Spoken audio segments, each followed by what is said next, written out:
最近《經濟學人》雜誌評選出全球最適合宜居嘅城市，香港係位列第1位。評選報告中嘅評語係咁講 ：Hong Kong, the winner, is a very compact city that has managed to maintain its natural heritage, create a dense network of green spaces, and enjoy extensive links to the rest of the world. It responded very well to the addition of spatial characteristics to the livability index. Hong Kong is the winner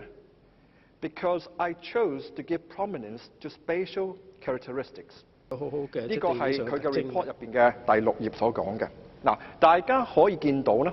我哋香港嘅土地空間嘅多元性，同埋現時呢種城鄉共存嘅發展狀況咧，喺他人眼中咧係好珍貴嘅。而呢一種城鄉共存嘅發展狀況咧，其實就係一種可以維持可持續發展城市發展嘅模式，係值得我哋支持嘅。嗱，因此當政府進行土地發展，尤其是呢個東北規劃嘅時候呢，就必須要向公眾交代2個好基本嘅問題。第一個，發展嘅目的；第二個，發展計劃嘅必要性同埋土地嘅使用用途。嗱，對於發展嘅目的呢，其實頭先好多同事都講過啦。局方嘅文件呢，之前呢好清楚講咗，呢一次嘅發展目的呢，係要促進深港融合。但係喺最近中港矛盾氣氛加劇嘅時候呢，局方又轉咗口，就話計劃嘅目的呢，係為咗香港人嘅住屋需要。好啦，講講呢一個計劃嘅目的係乜嘢嘢呢？政府話要增加土地供應，以釋除香港房屋供應嘅問題。但係恕我愚昧啦，我有一個好基本嘅問題想問一問香港政府或者係我哋呢度嘅同事，究竟我哋講嘅房屋究竟係乜嘢一回事呢？究竟係咪一個商品有 commodity 呢？或者係一個必需品呢 necessity 呢？如果我哋講緊嘅房屋係一個商品，係一個 commodity 嘅時候，供求係永遠唔會平衡到嘅，係永遠唔會平衡到嘅。因為大家都知道，我哋嘅供應，我哋土地喺香港係有限嘅。如果房屋係一個商品嘅時候，嗰個需求係無限嘅。嗱，張華峰議員都知道㗎啦，港交所嘅股票，我哋係越上係越多嘅，係唔會有一個所謂供求平衡出現嘅，越多就越好嘅個 demand 個 supply 都係。所以究竟我哋講緊係一個商品，抑或係一個必需品？言歸正傳，政府嘅資料顯示咧，政府係置閒咗好多可以供開發嘅土地。根據陳局長之前嘅回應，現時政府係擁有3900公頃嘅閒置土地，其中包括咗2100公頃嘅住宅土地。喺七除八扣之後呢，有391公頃嘅土地呢係歸納喺住宅及商業住宅地帶內嘅政府未經批租或者撥用嘅土地。嗱，就算係以呢391公頃嘅土地為例啦，根據粗略估算，如果我哋以5倍地積嘅比例嚟進行發展，係會攞到大概有35萬個單位，而每個單位呢係有600平方尺嘅住宅單位嘅。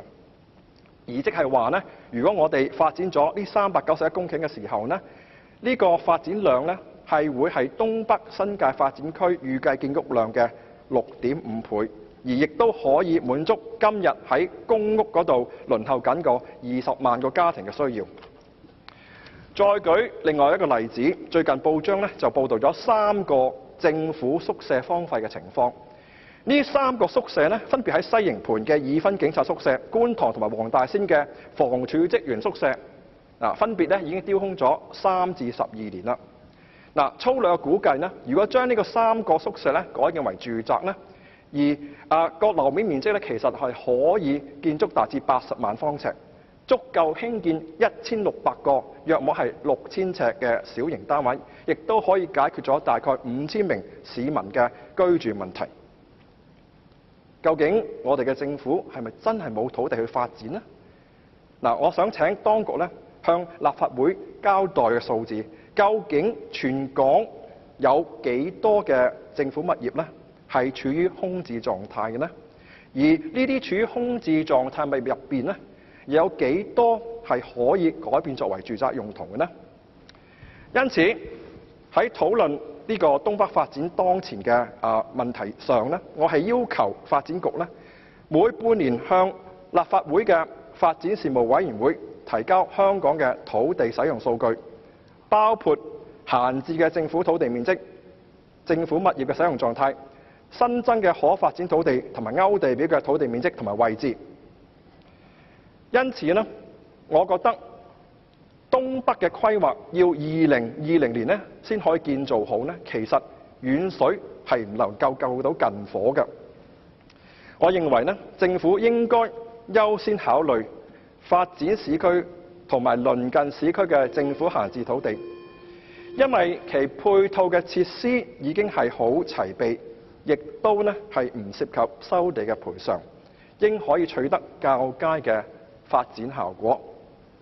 最後，由於以上嘅理由呢，我係會支持劉慧卿議員嘅原動議，亦都會支持馮檢基議員同埋范國威議員嘅修訂議案，